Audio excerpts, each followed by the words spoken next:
Hey, this is the Better Life Podcast with Brandon Turner and Cam Cathcart. This is a special Friday episode we call Cash Flow Fridays, where we interview people on one specific investment strategy that produces phenomenal cash flow in this market. This show is meant to be short, sweet, to the point, so you can implement it right away into your life. Without further ado, let's get to the episode. Heather Blankenship, welcome to the show. So good to have you. It's good to see y'all. It's been a while. I know it has. It was has the last been time a you while. saw her? Yeah, when's the last? Yeah, it might have been several years ago, maybe at one of the Maui master classes or something. It's been a while. I literally think it was Maui. That's when I met Cam. Same thing. Wild. And his wife. All right, well, we got to fix that at some point and get together in person. But today, I want to find out a little bit more of what you've been up to. I know you've been doing some fun stuff that's a little different than what maybe last time we hung out and learned from you. So why don't we start with the Fast Five? I'm just going to 5 rapid fire questions I'll throw at you. Number 1, what's your name? Heather Blankenship. And what is your Niche. Niche. RV parks and glamping resorts. Heather, do you say niche or niche? I say niche, but I feel like that's one of those words everybody fights over. Well, yeah, we're now 2 or 3 against 0 or against 2. Yeah, well, no, it's 3. It's 3. All right, where do you invest? Where do you buy these RV parks and glamping? Mostly in the Southeast, but they do great everywhere. All right. Sorry, I take all the questions. You take the next couple. Okay. How much cash flow can one of these niches or your niche bring in? Niche. It's freaking sky's the limit. That's the beauty of this asset class. That's awesome. Amazing. Because the bigger it is, the more cash flow can bring. Well, and you have unlimited streams of revenue based on your creativity. And so it's not just the real estate asset that produces the cash. I can't wait to hear more about that when we get into more questions, because I've seen that on your Instagram before, you posting about that, and it's so fascinating. So I'm excited to talk about that. Yeah, let's jump into that in a second. But last question is, do you recommend this in today's market for people getting into real estate or already in it? Of course. I think it's tough to start with, like as your first, I'm going to get into real estate. But after you get through that first deal and all the things you learn from it, it's super easy. Cool. All right. Well, awesome. So tell us more about parks and what you're doing and how it works. Tell us a little bit more about that. So I think it's a common misconception, and I always use Brandon as an example since he invests in mobile home parks, and people always group mobile home parks and RV parks together. Yeah. They're like, oh, same thing. You're like, I had to catch myself from saying mobile home parks when I was asking that question. You're like, there's some land and we hook something up, and that's kind of where it ends. Yep. What Brandon does with mobile home parks is more of affordable housing, right? Yep. And those people have their homes there, and it's nice as an investor because they pretty much never leave, right? RV parks, they have a long-term component, but when I'm teaching about RV parks, I'm talking about short-term RV parks, people in outdoor hospitality with an average stay of 3 days that are on vacation. So that is kind of the misconception, is like hospitality versus affordable housing. All right. So there's a little bit of a difference here. Like, and I'd love to maybe have you just kind of talk about the nuances here. There's RV parks, which are like people come in for 1, 2, 3 days of vacation. There's RV parks where people live in their RVs. Correct. There are RV parks that have a combination of both. Then there are campgrounds, like flat out, you pitch a tent. Tenting, yep. Yeah. And then there's mobile home parks. And there's also obviously like glamping. And there's places like KOA that might have like cabins. Can you kind of, what do you, out of all that, like, what's your thing then? Well, there's also man camps, which you can lose so much money if you accidentally buy a man camp and don't realize it. There's also some niche properties. There's like, what is a man camp, real quick? A man camp would be, I'll give you an example of like when the pipelines are being built through the North or Pacific Northwest, or like the oil stuff in Texas, or anything being built in the area that brings workers in. What happens is if you have a raw piece of land that you're doing nothing with and you set up an RV park, you can make a freaking killing, right? For those couple years that all those workers are in town. The problem becomes if you don't know that that's what's happening, and you go, because RV parks are bought on a cap rate, they're a commercial property.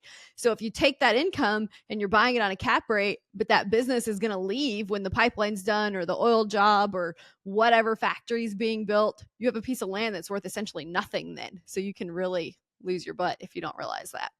Yeah, we looked at a few of those, especially like up in North Dakota. You got to be careful. Are you buying one that's a man camp, or you buying one that's an actual RV park, mobile home park, whatever?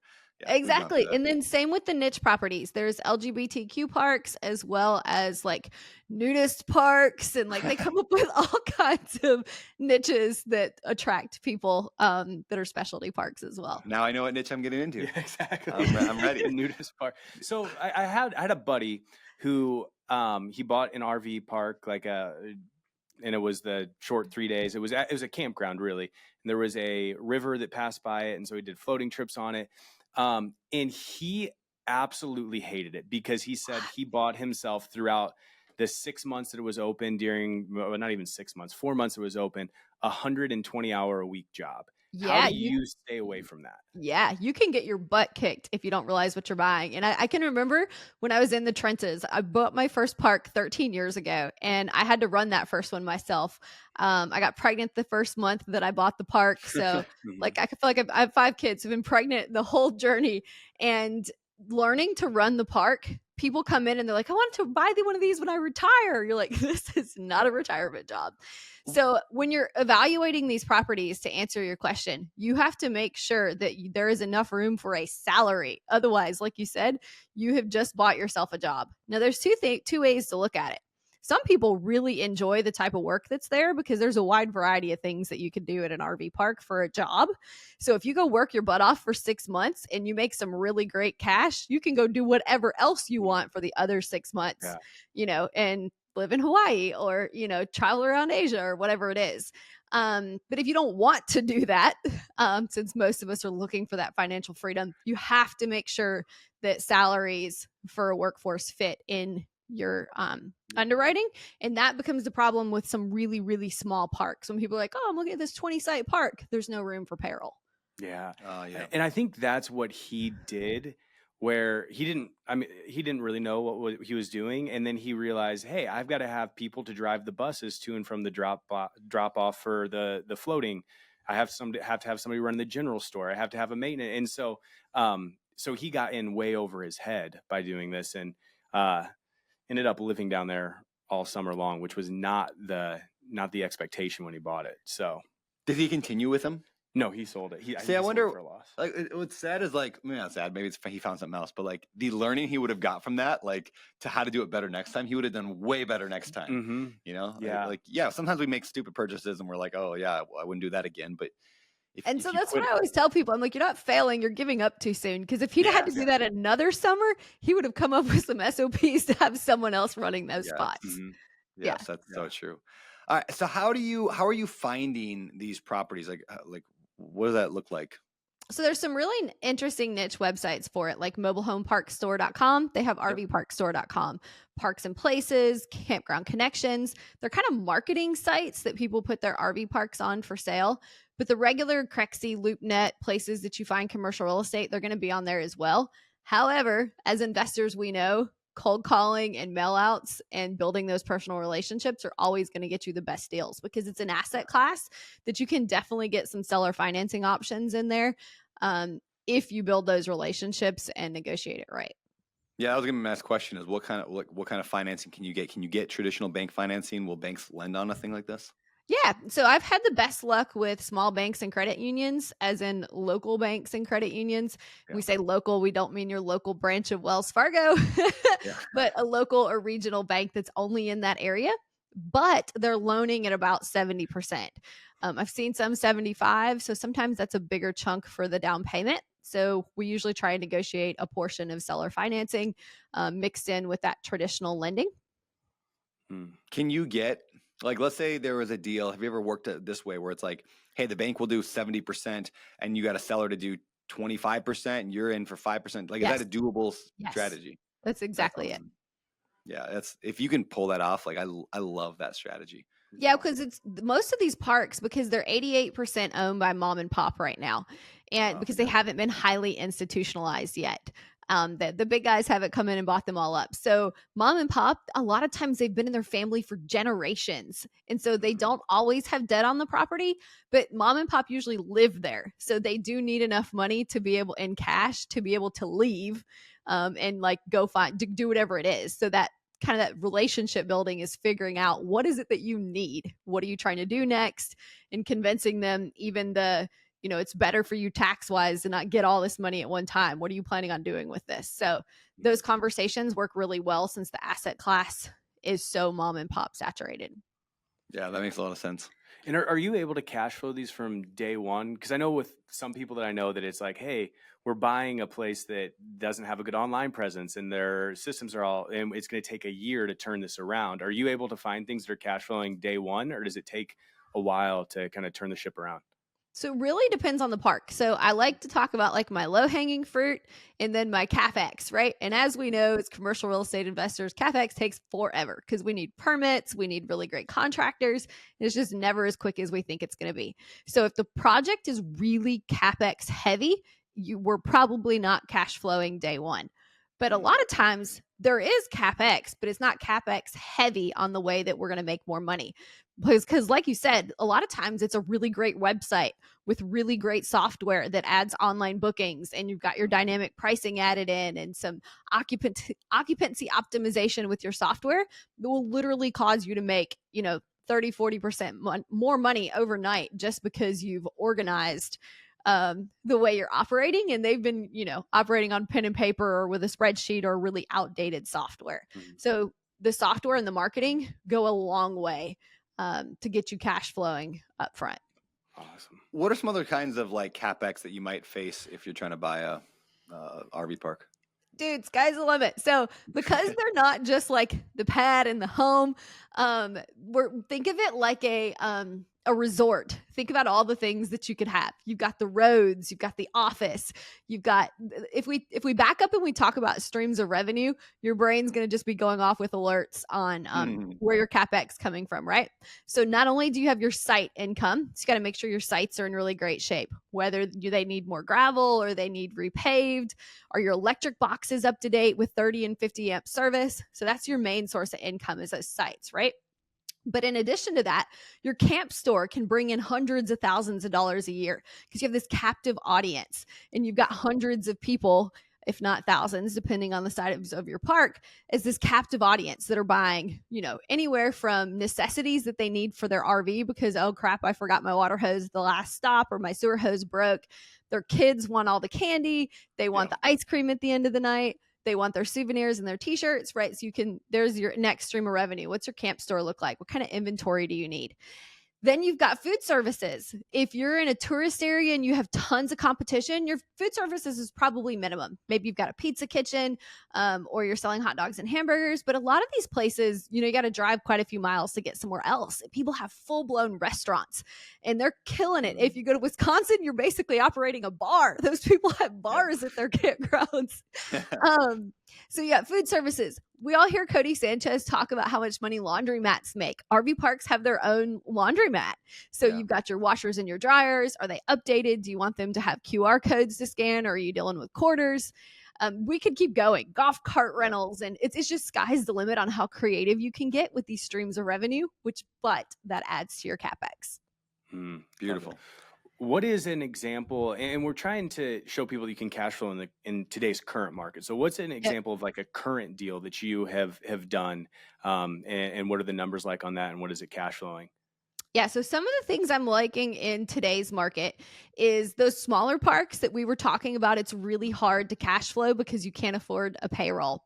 If you get some of those smaller parks, they're already permitted for an RV park, right? So you're not messing with zoning and permitting and all the time it takes for entitlements. But you can convert those to a glamping resort really easily because your zoning and permitting in most areas, everybody always needs to call planning and zoning and confirm, are going to allow that with that type of property. So you can put your tiny homes and your glamping tents and all of those unique experiences that people are looking for today on those types of sites and make really great income because the cash flow is so high. Those, I'm sure y'all have seen those glamping tents are renting for $300 to $500 a night. The tiny homes, you're in the same boat. And so then that little property that was only bringing in $50 a night per site is now bringing in $500 per night per site. And you've got huge demand and it's awesome. One of my dreams is to build an Airstream glamping place here in Maui. Because like, Yes. a typical hotel in Maui right now averages, I think, like $1,500 a night for a hotel. Insane. Yeah, it's insane. Some like somewhere up to 2,000 or more a night. So I'm like, I know. I mean, I paid $1,000 to stay in an Airstream trailer in Yosemite a few years ago through I think it's called Auto Camp. It's a brand. Yep. Yeah. So I paid $1,000 a night to stay in an Airstream. Why? I didn't do it to stay in an Airstream. I did it to get a picture to put on my Instagram so people think I'm cool, right? Like it's Which funny, is but that's literally what why glamping people do is. stuff. Yep. Yeah. It's like I want to get a good picture, and that's not going away. Like social media and all this, like. So yeah, I would love. Wouldn't that just print money if we had like Airstreams? You could do one up up country with a beautiful view, fire at night. Yeah, and you have the whole community have a little general store. I went camping, but no one wants to set up the tent and drag the camper over there and all that stuff. They don't want to sleep on the ground. It's so true. Yeah, maybe you and I should talk about doing one of these in Maui. Heather, you'd be a good one to partner with on that. We'll talk. I think Maui would be legit glamping, and I love Maui. So little of it. All right, now a couple more questions before we get out of here. But before we get to them, let's get to today's halftime show sponsor. One of the hardest lessons I've learned in building my real estate business is this. I can't do everything on my own. And trust me, I have tried. I was that guy wearing all the hats: acquisition, property management, marketing. I even tried my hand at bookkeeping, which by the way is not a great idea. It was not until I embraced the art of delegation that things really started to take off for me. I actually remember hiring my very first virtual assistant. And then I realized right away, why did I wait so long to do this? And honestly, I was amazed at how great they were. They're better than me at most things they did.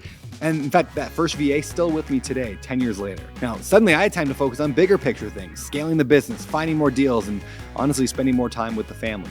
And that is why I'm excited to tell you about our sponsor today, HireTrainVA.com. So these guys have cracked the code on finding top-tier virtual assistants for the real estate investing world. They go through a brutal selection process. Only 1% to 2% of applicants make it through, so you're getting the best of the best. And they've got this really cool draft board where you can actually handpick from the top talent that they've already sourced and vetted. It's like having your own personal dream team at your fingertips. And if you're unsure where to start or how to delegate right, they've got you covered with a free guide on 100+ tasks that you can start delegating today. Just head over to HireTrainVA.com. I believe in them so much that their owner, Valentina Brega, it's a friend of mine. I actually brought her on the podcast a while back. It's on episode 42, so if you want to check that out, go listen to a masterclass on how to hire and work with virtual assistants.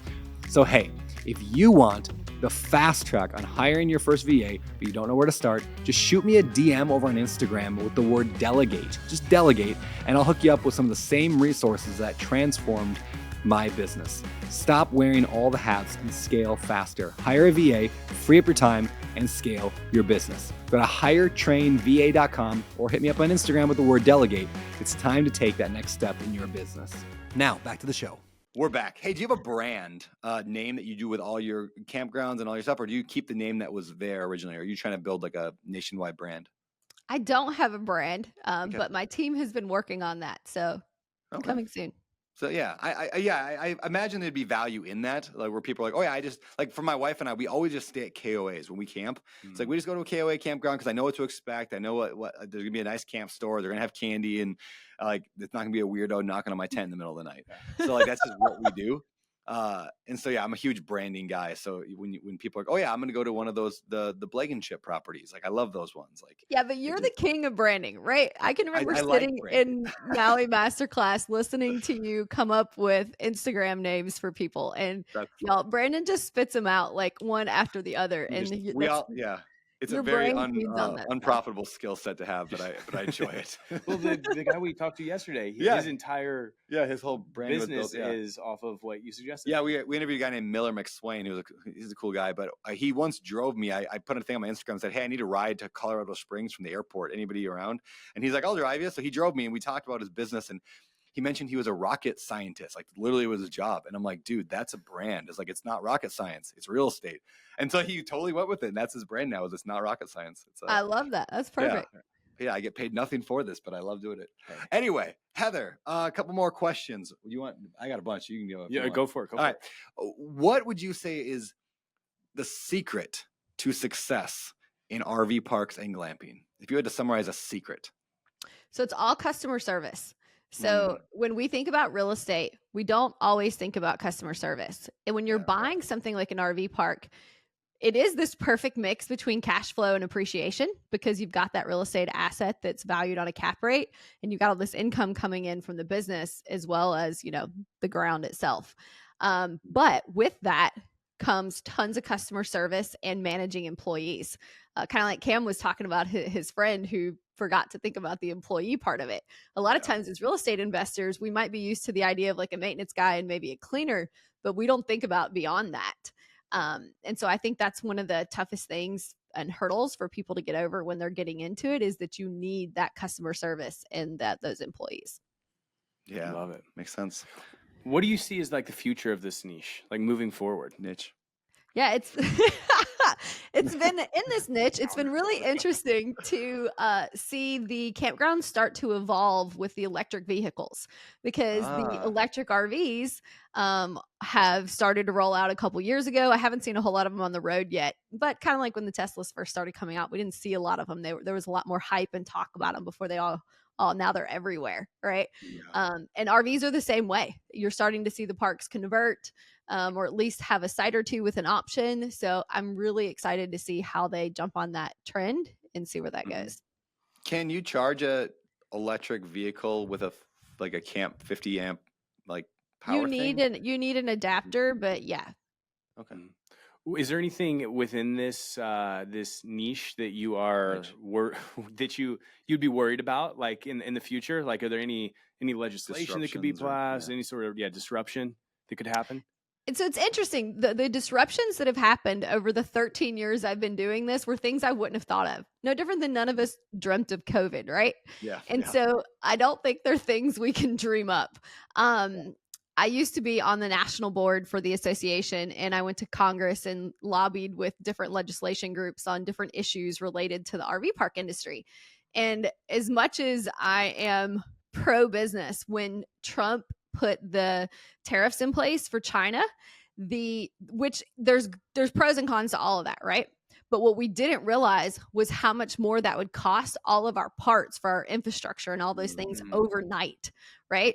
Overnight, those things changed and were a huge deal for our businesses, which was fine. We adapted, but lost some money in the short term because we hadn't forecasted and planned for that. And as you know, when you order stuff, you don't order it the day before, you order it years in advance, and you've got those parts coming in. And that dramatically affects things. So I think the things that can affect us are stuff like that we don't know is coming. Yeah. What are some challenges, the biggest challenges in owning RV parks? I'm always going to tell you employees. Yeah, I agree. Y'all know, you both run businesses. It's a struggle. And even the people who are like, I've got this figured out, I'm like, then you don't actually do this. But keeping constant employees in RV parks, we hire something really unique called a work camper. They're people who travel around and live in their RVs, and some people illegally exchange work for their site, which we don't do because you don't want to get in trouble when you're audited. I was audited in 2013, and that guy sat in my office for like 6 months going through everything. I will always remember that. And so my work campers pay to stay on their site, and then they're paid, for all the hours they work. But those people, while they're amazing because they understand the industry, they also have this gypsy mentality. Otherwise, they wouldn't live in their camper. So if you're like, hey, could you make the bed like this instead of like that? You like wake up in the morning and they're gone because they didn't like that feedback, So it's a little tougher employee than we're used to in some other spaces. Yeah, love it. And then how can somebody that is wanting to get into this or learn more about it, like what would you say is the best place to start? Dude, the cheapest way to learn about this is I just wrote a book. Oh, nice. There we go. Called RV Park Campgrounds. It's like $25, and it's start to finish, how to buy, how to operate, everything imaginable about RV parks. Amazing. And that's out right now. They can get it at Amazon and all the good stuff. Yep. It came out a week ago. Oh, look at that. Very cool. Congrats on that. I did not even know you had a book out. That's it's amazing. for bigger pockets. I was literally looking at Amazon and like spot number 2, spot number 3. It's all still Brandon Turner. Yeah. It's hard to keep throwing a book that's got 10 years of 5,000 reviews. So we're gonna get you there though. We're gonna get you there. Everyone, go buy Heather's book. Yeah, that's awesome. Congrats. Thanks. All right. I appreciate that. Final question then. Where can they follow you? Where's the best place to follow you on social media or the internet? Instagram's where you're going to get the most information. Heather Blankenship X3. Mm-hmm. All right. Heather, you're amazing. Love talking with you. Thank you. And we'll talk again in the future. Appreciate you. Awesome, Heather. Thank you. Thanks, Cam. And that, my people, is the show. Thank you for tuning in. And hey, before you go, if you enjoyed the episode or if you enjoy the show in general, please consider leaving us a rating and review wherever you listen to podcasts. We really do value your feedback, and we read the comments. We make future decisions about topics and guests and everything else. Plus, it helps us reach more people the more reviews we get. And last but not least, please head over to social media. Consider friending and following, subscribing to all that stuff at Better Life and my personal page at Beardy Brandon on Instagram, YouTube, and everywhere else. Thank you again for listening. I'm honored that you would bring me along on your journey toward building wealth through real estate investing without losing your soul.